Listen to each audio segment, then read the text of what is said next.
दोस्तों, हमारे चैनल को सब्सक्राइब करने के लिए आप सब्सक्राइब के इस रेड बटन को ऐसे दबाएं और फिर सबसे पहले हमारी वीडियो प्राप्त करने के लिए इस बेल आइकन को ऐसे दबाएं। वेलकम दोस्तों, बालाजी ऑनलाइन क्लासेस में हम आपके लिए एक बार फिर से हम स्वागत करते हैं दोस्तों। तो दोस्तों, हमने आपके लिए काफ़ी सारी वीडियोज़ पोस्ट की हैं जिसमें विज्ञान, GK, Haryana GK, Rajasthan GK, सामान्य जीके, करंट जीके, इन सभी की वीडियो हमने प्रोवाइड की है। आप हमारे वीडियोस में जाकर उनको देख सकते हो।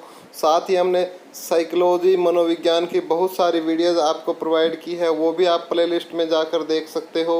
पर्यावरण अध्ययन के लिए हमने काफ़ी सारी वीडियोस डाल रखी हैं, आप सभी वीडियोस को देखें दोस्तों। हो सकता है कि कहीं किसी क्वेश्चन थोड़े बहुत रिपीटेशन हो, तो आपको इस बात से नहीं घबराना है। सिर्फ आपका एक लक्ष्य होना चाहिए कि जितने क्वेश्चन हैं वो सभी आपको लर्न हो, अच्छे से आपके दिमाग में बैठे हुए हो। और ये दोस्तों, जो पर्यावरण अध्ययन के क्वेश्चन है, न सिर्फ केवल जो C TET, S TET, REET या बी टेट, यूपी टेट के लिए ही महत्वपूर्ण है दोस्तों, बल्कि ये सभी जो जितने भी एग्ज़ाम्स होते हैं उन सभी के लिए उतने ही महत्वपूर्ण है दोस्तों। चाहे दुनिया के किसी कॉर्नर में कोई कंपटीशन एग्ज़ाम दे रहे हो आपको दोस्तों, वहाँ से इसमें से पूछे जाते हैं क्वेश्चन, शानदार क्वेश्चन बनते हैं दोस्तों। तो आप इसी तरीके से हमारे साथ बने रहिए, क्योंकि क्वेश्चन को हमें नहीं छोड़ना है। और जितने आप क्वेश्चन करते जाएंगे हमारे साथ, और कोशिश करिए, मैं कोशिश करता हूं कि आपको यही वीडियो में ही आपको सारे के सारे क्वेश्चन मैं आपको याद करवा दूं, और आप भी यही करिए ताकि दोबारा देखने की कोशिश न करें। हाँ, एक बार रिवीजन के लिए आप दोबारा वीडियो को ज़रूर देखें दोस्तों। 1 या 2 दिन के बाद जैसे ही आपको टाइम लगता है तो रिवाइज ज़रूर कर लें दोस्तों, क्योंकि रिवीजन बहुत ही ज़रूरी होता है। तो हम अपनी वीडियो स्टार्ट करते हैं। उससे पहले हमसे आग्रह करते हैं कि दोस्तों, वीडियो बहुत ही शानदार होने वाली है, तो पहले अभी जो भी वीडियोस को देख रहे हैं वो पहले वीडियो को लाइक ज़रूर कर दें दोस्तों। चलते हैं हम अपने पहला क्वेश्चन कि किसके नेतृत्व में चिपको आंदोलन हुआ। तो आप सभी को पता है कि जो चिपको आंदोलन था वो सुंदरलाल बहुगुणा के नेतृत्व में हुआ था। चिपको आंदोलन किसके नेतृत्व में हुआ था भाई? सुंदरलाल बहुगुणा के नेतृत्व में चिपको आंदोलन हुआ। चिपको आंदोलन किसके नेतृत्व में? Sunderlal Bahuguna. Very very important question है दोस्तों ये पर्यावरण अध्ययन का, और न जाने कितनी बार ही कंपटीशंस एग्जाम में ये क्वेश्चन पूछा जा चुका है। नेक्स्ट है, अल ब्रूनी किस देश से आया था और उसका नाम क्या है? अल ब्रूनी किस देश से आया था दोस्तों? उस देश का नाम आपको बताना है, उज़्बेकिस्तान। शानदार क्वेश्चन है दोस्तों। अल ब्रूनी किस देश से आया था? उज़्बेकिस्तान से आया था। अल ब्रूनी किस देश से आया था? उज़्बेकिस्तान से आया था। नेक्स्ट क्वेश्चन है, भारत का संकटाग्रस्त पादप जाति में शामिल है। जो चंदन है दोस्तों, वो भारत की संकटाग्रस्त पादप जाति में शामिल है। आप सभी को इस बात का अच्छे से पता है और आपको इस बात का आभास भी है। नेक्स्ट प्रश्न, भारत के कौन से जीवमंडल आवास विश्व के जीवमंडल आवासों के लिए लिए गए हैं? तो मन्नार की खाड़ी। क्या वजन है आपका? मन्नार की खाड़ी से। नेक्स्ट क्वेश्चन है हमारा पांचवा क्वेश्चन, पश्चिमी घाट के सघन सदाबहार वनों को क्या कहते हैं? 16 और शबनम मूवी देखी होगी ना। 16 पश्चिमी घाट के सघन सदाबहार वनों को क्या कहते हैं? 16 पश्चिमी घाट के सघन सदाबहार वनों को 16 कहा जाता है। नेक्स्ट प्रश्न, भूमि की एक संकरी पट्टी कैसी पट्टी भाई?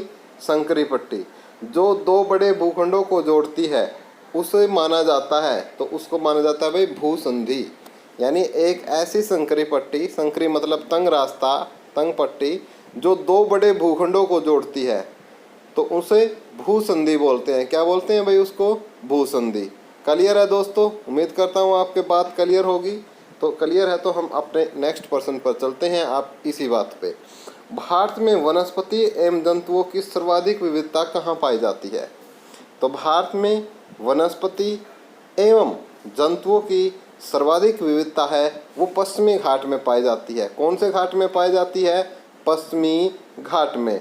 और पश्चिमी घाट के जो सघन सदाबहार वन होते हैं उनको 16 कहा जाता है। रिवाइज करवा देता हूँ एक बार फिर से, ठीक है। जो सबसे ज़्यादा वनस्पति और जंतुओं की जो विविधता है वो पश्चिमी घाट में पाई जाती है, और पश्चिमी घाट के सघन सदाबहार वनों को 16 कहा जाता है।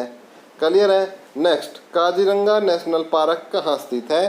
तो असम में स्थित है। काजीरंगा नेशनल पार्क आपका कहाँ स्थित है मित्रों? असम के अंदर स्थित है Kaziranga national park. Next person है 9वां पर्सन दोस्तों। देखिए क्या कहता है, बड़े ध्यान से और प्यार से सुनते हैं। स्थान, लोग, वस्तुएं व प्रकृति जो किसी भी जीव को घेरे रहती है कहलाते हैं। क्या कहलाते हैं भाई? पर्यावरण। चारों तरफ का आवरण पर्यावरण। क्लियर है। तो स्थान, लोग, वस्तुएं व प्रकृति जो किसी भी जीव को घेरे रहती हैं पर्यावरण कहलाते हैं। नेक्स्ट देखिए इसी कड़ी में 10वां पर्सन, शानदार। संसाधन जो किसी क्षेत्र में पाए जाते हैं परंतु जिनका अभी उपयोग नहीं किया गया उन्हें कहा जाता है। कहता है कि संसाधन जो किसी क्षेत्र में पाए जाते हैं परंतु उनका अभी उपयोग नहीं किया है उन्हें कहते हैं संभावित संसाधन। संभावित यानी उनका हम आगे प्रयोग कर सकते हैं, यूटिलाइजेशन कर सकते हैं, उनको बोला जाता है संभावित संसाधन। तो संभावित संसाधन आपके वो संसाधन हैं जो किसी क्षेत्र विशेष में तो पाए जाते हैं लेकिन उनका उपयोग अभी प्रारंभ नहीं किया है, उनको संभावित या संभावित संसाधन कहा जाता है। नेक्स्ट पर्सन 11वां, सुंदरवन कहाँ स्थित है? तो भाई पश्चिम बंगाल में है। नेक्स्ट है आपका 12वां क्वेश्चन, देख लेते हैं दोस्तों। थोड़ा अच्छे से ले आता हूँ मैं स्क्रीन पे इसको ताकि आपको अच्छे से दिखे। नेक्स्ट पर्सन है पर्सन नंबर 12 कि सिंपली पाल जीवमंडल आवास कौन से राज्य में है? सिंपली पाल आपका उड़ीसा में है भाई, आपको याद रखना है। सिंपली पाल जीवमंडल आवास कहाँ स्थित है? उड़ीसा में। सिंपली पास आपका कहाँ है? सिंपली पाल जीवमंडल आवास आपका उड़ीसा के अंदर स्थित है। नेक्स्ट क्वेश्चन है 13वां क्वेश्चन, भारत में विभिन्न जातियों के पौधों की संख्या कितनी है? कितनी है भाई? ये है भाई, गिन लो कितनी है, बस हमें गिनती नहीं आती। नेक्स्ट है क्वेश्चन नंबर 14, पश्चिमी घाट पर पाई जाने वाली वनस्पति है सदाहरित। पश्चिमी घाट पर पाई जाने वाली वनस्पति किस प्रकार की है? सदाहरित।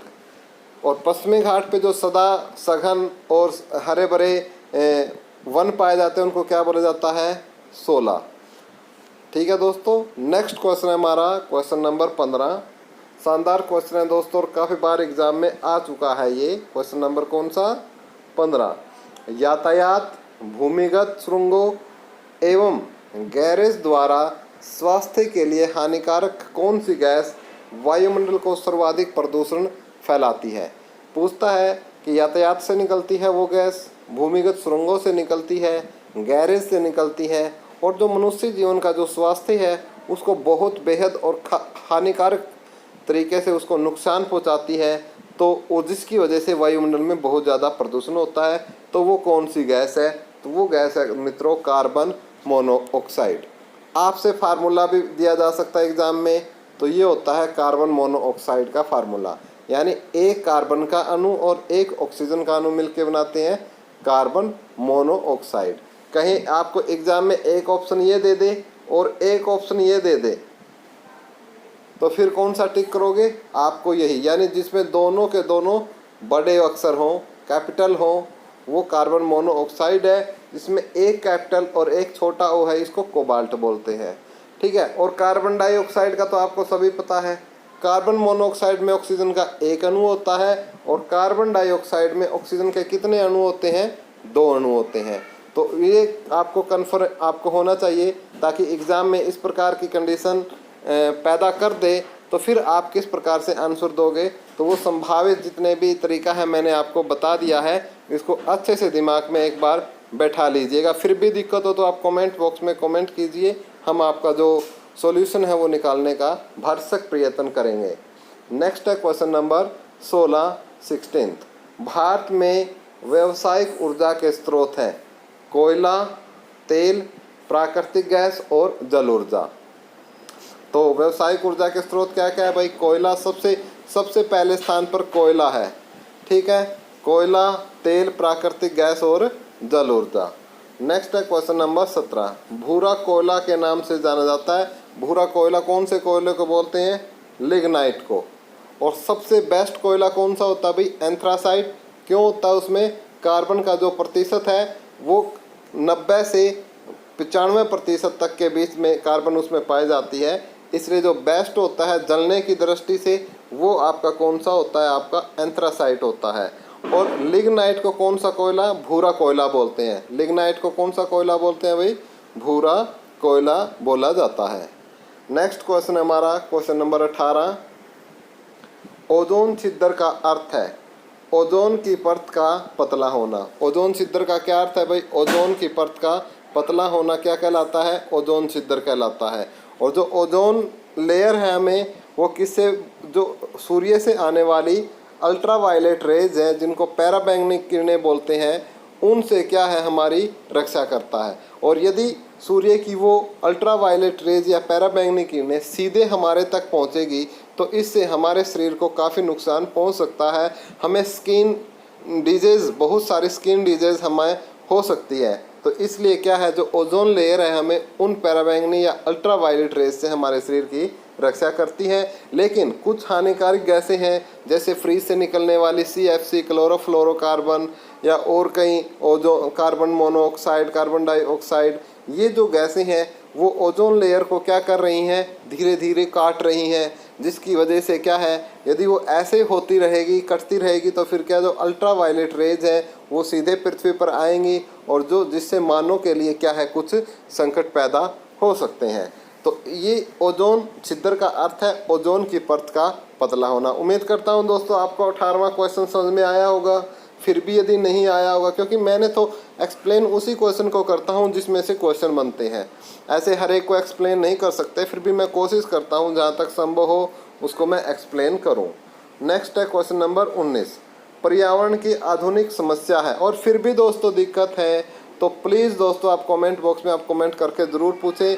मैं आपकी जो समस्या है उसका निर्धारण करने की कोशिश करूंगा। और मैं आपको ये भी आश्वासन देता हूं दोस्तों कि जितने भी हमारे भाई बंधु, जिस भी जो हमारे साथ व्यूअर हमारे जुड़े हुए हैं, जो कमेंट करते हैं, मैं कोशिश करता हूं कि 100% तो नहीं एक्यूरेसी हो सकती, 99.99% मैं रिप्लाई करने की कोशिश करता हूं।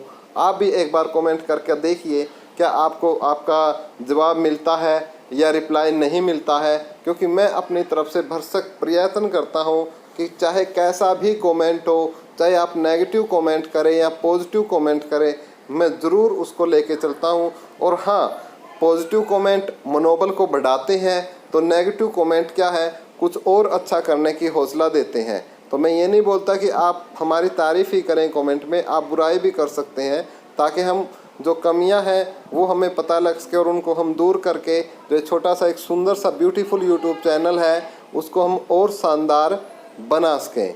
तो दोस्तों इसलिए इसमें आपका जो सहयोग है वो हमें हर एक तरीके से आपका सहयोग चाहिए, जो कि हमारे लिए काफ़ी महत्वपूर्ण होने वाला है। और आपका एक लाइक क्या है, एक नई स्फूर्ति और नई ऊर्जा हमारे अंदर भर देता है। तो प्लीज़ दोस्तों वीडियो को लाइक कीजिए, वीडियो को शेयर कीजिए, चैनल को जिन्होंने सब्सक्राइब नहीं किया वो चैनल को सब्सक्राइब कीजिए।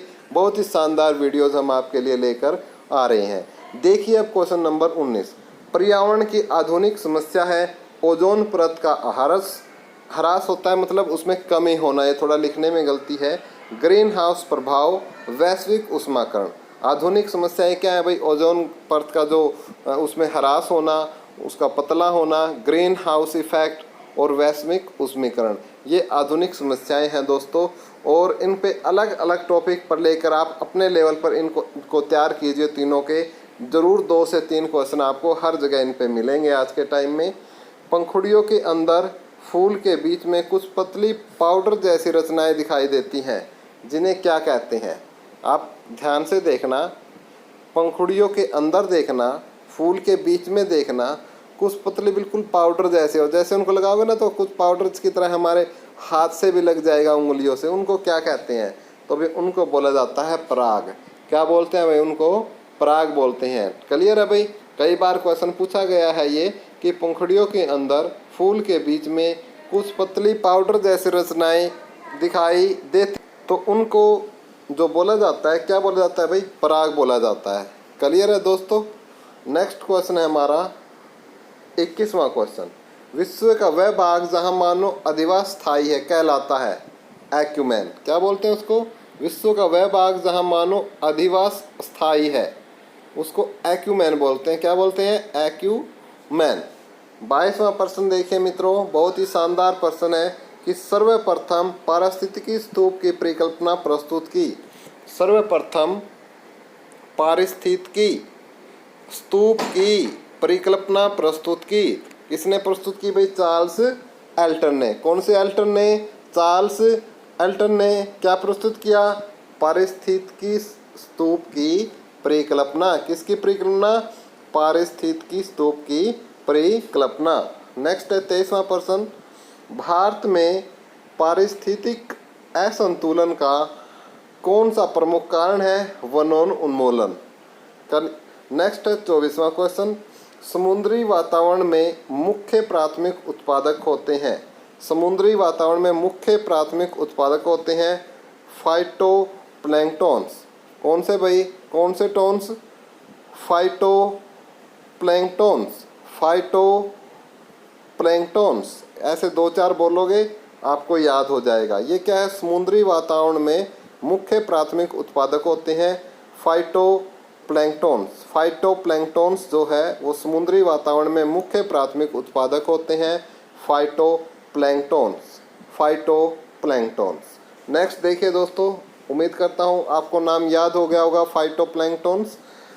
नेक्स्ट है परितंत्र में ऊर्जा का पिरामिड होता है। परितंत्र में ऊर्जा का पिरामिड होता है। किस प्रकार का होता है भाई? परितंत्र में ऊर्जा का सीधा। परितंत्र में ऊर्जा का पिरामिड किस प्रकार का होता है? सीधा होता है। परितंत्र के अंदर ऊर्जा का पिरामिड किस प्रकार का? बिल्कुल सीधा, स्ट्रेट।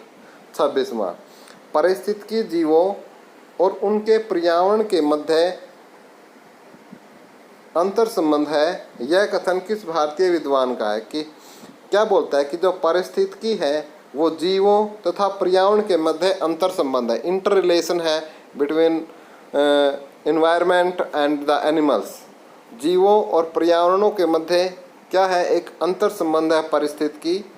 तो ये किस भारतीय विद्वान ने कहा था? तो ये शर्मा जी ने बोला था, पी.डी. शर्मा। शर्मा जी के बेटे ने ये बोला था, पी.डी. शर्मा ने।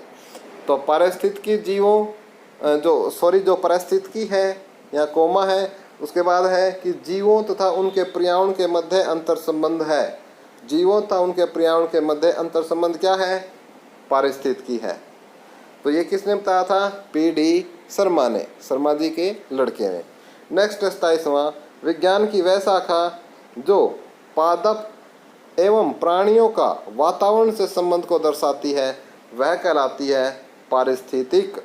विज्ञान की वह शाखा जो पादप एवं प्राणियों का वातावरण से संबंध को दर्शाती है वह कहलाती है पारिस्थितिक। क्या कहलाती है? पारिस्थितिक। विज्ञान की वह शाखा जो पादप एवं पर्यावरण प्राणियों का वातावरण के साथ संबंध शो करती है उसको पारिस्थितिकी बोलते हैं। नेक्स्ट प्रश्न 28वां देखिए कि पारिस्थितिक पिरामिड सामान्यतः कितने प्रकार के होते हैं? तो कितने प्रकार के होते हैं भाई? पिरामिड 3 प्रकार के होते हैं। याद रखो कि कई बार यह प्रश्न आपसे एग्जाम में पूछा गया है इससे पहले और हो सकता है रिपीट हो जाए। पारिस्थितिक पिरामिड कितने प्रकार के होते हैं? पारिस्थितिक पिरामिड कितने प्रकार के होते हैं? 3। नेक्स्ट है 29वां, पृथ्वी की आकृति से संबंधित पारिस्थितिक कारकों को कहते हैं मृदीय। नेक्स्ट है 30वां, सबसे स्थायी पारिस्थितिकी तंत्र है समुद्र। सबसे स्थायी पारिस्थितिकी तंत्र कौन सा है भाई? आपका समुद्र है। क्लियर है दोस्तों? सबसे स्थायी पारिस्थितिकी तंत्र क्या है? समुद्र है। नेक्स्ट देखते हैं 31वां, एक मनुष्य के जीवन को पूर्ण रूप से धारणीय करने के लिए आवश्यक न्यूनतम भूमि को क्या कहते हैं? उसको बोलते हैं पारिस्थितिकीय पदछाप। एक मनुष्य के जीवन को पूर्ण रूप से धारणीय करने के लिए आवश्यक न्यूनतम भूमि को क्या कहते हैं? उसको बोला जाता है पारिस्थितिकीय पदछाप। कौन से छाप? पदछाप। और कौन से पदछाप? पारिस्थितिकीय पदछाप। तो एक मनुष्य के जीवन को पूर्ण रूप से धारणीय करने के लिए आवश्यक न्यूनतम भूमि को पारिस्थितिकीय पदचाप बोला जाता है। उसके बाद है प्रश्न 32।